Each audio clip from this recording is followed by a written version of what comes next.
Baldric, arzobispo de Dol y antiguo abad de Bourdeil a principios del siglo VI, se basó en gran medida en la Gesta Francorum para escribir su crónica. Su versión indica la reescritura teológica y el replanteamiento del sermón original desde una perspectiva posterior a la reconquista de Tierra Santa, hacia 1108. Ahora escuchemos el discurso de Urbano II en Clermont según Baldric de Dol. Hemos oído, amadísimos hermanos, y vosotros habéis oído lo que no podemos contar sin profunda tristeza, cómo, con gran dolor sufren nuestros hermanos cristianos, miembros en Cristo, son azotados, oprimidos e injuriados en Jerusalén, en Antioquía y en las demás ciudades de Oriente. Vuestros propios hermanos de sangre, vuestros compañeros, vuestros asociados, pues sois hijos del mismo Cristo y de la misma Iglesia, están sometidos en sus casas heredadas a otros amos, o son expulsados de ellas, o vienen como mendigos entre nosotros, o, lo que es mucho peor, son azotados y desterrados como esclavos en venta en su propia tierra.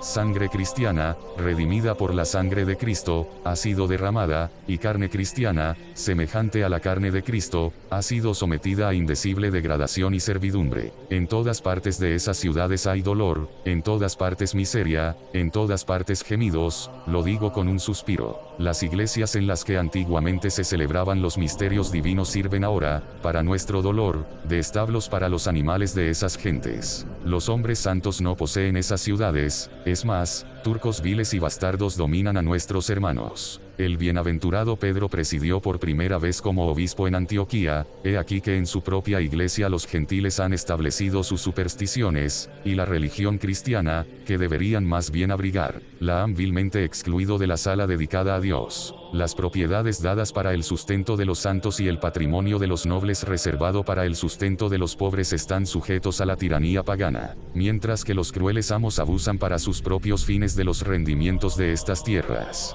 El sacerdocio de Dios ha sido reducido al polvo. El santuario de Dios, vergüenza indecible, está profanado por todas partes. Los cristianos que aún permanecen escondidos allí son buscados con torturas inauditas. De la Santa Jerusalén, hermanos, no nos atrevemos a hablar, porque nos da mucho miedo y vergüenza hablar de ella. Esta misma ciudad, en la que, como todos sabéis, Cristo mismo sufrió por nosotros, porque nuestros pecados así lo exigían, ha sido reconducida a la contaminación del paganismo y, lo digo para nuestra desgracia, retirada del servicio de Dios. Tal es el cúmulo de reproches que cae sobre nosotros, pues lo hemos merecido. ¿Quién sirve ahora en la iglesia de la bienaventurada María en el valle de Josafat, en cuya iglesia ella misma fue enterrada de cuerpo presente? Pero ¿por qué pasamos por alto el templo de Salomón, más aún, el del Señor, en el que las naciones bárbaras colocaron sus ídolos contrarios a la ley humana y divina? Del sepulcro del Señor nos hemos abstenido de hablar,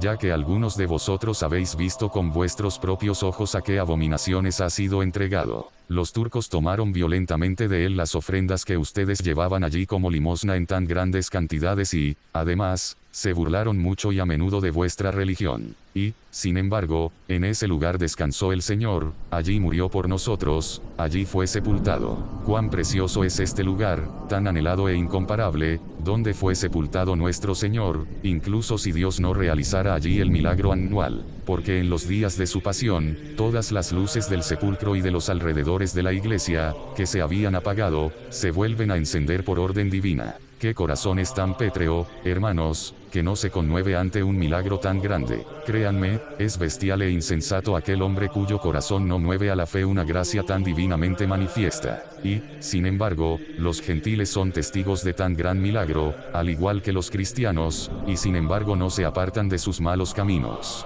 Es cierto que tienen miedo, pero no se convierten a la fe, y no es de extrañarse, porque los domina una ceguera mental. ¿Con qué aflicciones os agraviaron a vosotros que habéis vuelto y estáis ahora presentes? Vosotros mismos lo sabéis demasiado bien, vosotros que allí sacrificasteis vuestra sustancia y vuestra sangre por Dios. Esto, amados hermanos, diremos, para teneros por testigos de nuestras palabras. El sufrimiento de nuestros hermanos y la devastación de nuestras iglesias es mayor de lo que podemos contar, pues nos oprimen las lágrimas y los gemidos, los suspiros y los sollozos. Lloramos y nos lamentamos, hermanos, ay, como el salmista, en lo más íntimo de nuestro corazón. Somos desgraciados y desdichados, y en nosotros se cumple aquella profecía: Dios, las naciones han entrado en tu heredad, han profanado tu santo templo, han puesto a Jerusalén en montones. Los cadáveres de tus siervos han sido dados por comida a las aves del cielo, la carne de tus santos a las bestias de la tierra. Derramaron su sangre como agua alrededor de Jerusalén, y no hubo quien los enterrara. Ay de nosotros, hermanos. Nosotros, que ya hemos llegado a ser el oprobio de nuestros vecinos, la burla y el escarnio de los que nos rodean, al menos perdonemos con lágrimas y tengamos compasión de nuestros hermanos.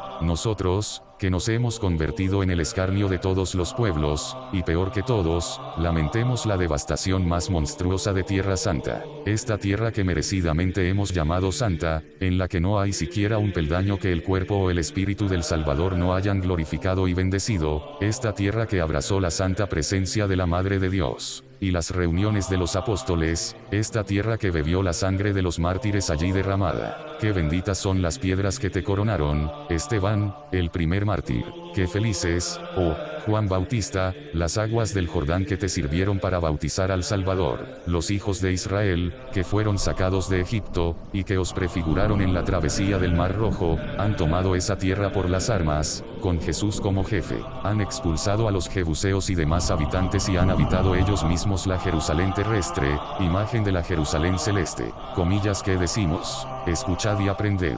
Vosotros, ceñidos con la insignia de la caballería, sois arrogantes con gran orgullo, os enfurecéis contra vuestros hermanos y os despedazáis unos a otros. Esta no es la verdadera soldadesca de Cristo, que desgarra el rebaño del Redentor. La Santa Iglesia se ha reservado una soldadesca para ayudar a su pueblo, pero vosotros la envilecéis inicuamente para herirla. Confesemos la verdad, cuyos heraldos debemos ser, en verdad, no os aferráis al camino que conduce a la vida. Vosotros, opresores de niños, saqueadores de viudas, vosotros, culpables de homicidio, de sacrilegio, ladrones de derechos ajenos, vosotros, que esperáis la paga de los ladrones por el derramamiento de sangre cristiana. Como los buitres huelen los cadáveres fétidos, así percibís las batallas desde lejos y os precipitáis hacia ellas con avidez. Si, por el contrario, queréis cuidar vuestras almas, dejad el cinturón de tal caballería, o avanzad audazmente, como caballeros de Cristo, y acudid tan pronto como podáis a la defensa de la Iglesia de Oriente,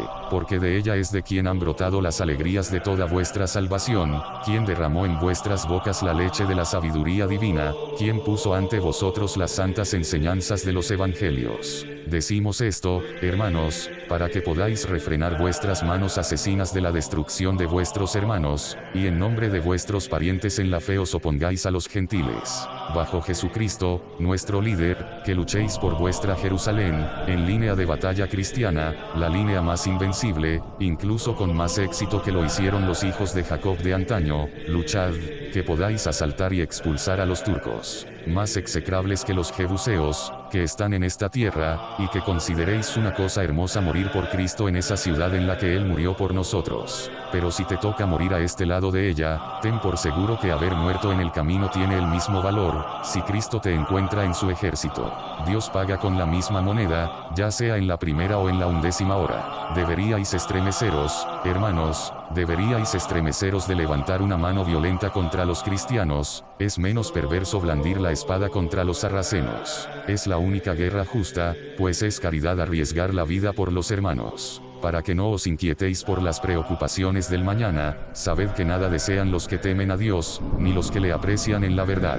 También las posesiones del enemigo serán vuestras, pues haréis botín de sus tesoros y volveréis victoriosos a los vuestros, o empapados con vuestra propia sangre, habréis ganado la gloria eterna. Por tal comandante debéis luchar, por uno que no carece ni de poder ni de riquezas con las que recompensaros. Corto es el camino, pequeño el trabajo, que, sin embargo, te recompensará con la corona que no se marchita. En consecuencia, hablamos con la autoridad del profeta: cíñete la espada al muslo, oh poderoso. Cíñanse todos ustedes, digo, y sean hijos valientes, porque es mejor para ustedes morir en la batalla que contemplar las penas de su raza y de sus lugares santos. Que ni la propiedad ni los seductores encantos de vuestras esposas os seduzcan para no partir, ni las pruebas que habréis de soportar os disuadan de tal modo que permanezcáis aquí. Y volviéndose a los obispos, les dijo: vosotros, hermanos y compañeros obispos, vosotros, compañeros sacerdotes y partícipes con nosotros en Cristo, haced este mismo anuncio por las iglesias que os han sido encomendadas, y con toda vuestra alma predicad vigorosamente el viaje a Jerusalén. Cuando hayan confesado la desgracia de sus pecados, vosotros, seguros en Cristo, concededles pronto el perdón.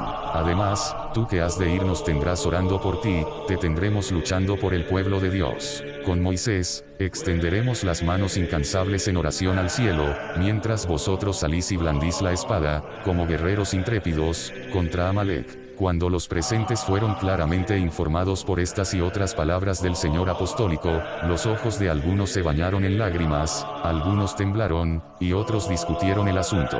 Sin embargo, en presencia de todos en ese mismo concilio, y mientras nosotros mirábamos, el obispo de Puy, un hombre de gran renombre y de la más alta capacidad, se dirigió al Papa con semblante alegre y de rodillas pidió y suplicó la bendición y el permiso para ir. Además de esto, obtuvo del Papa la orden de que le obedeciera y de que dominara a todo el ejército en nombre del Papa, ya que todos sabían que era un prelado de energía e industria inusuales.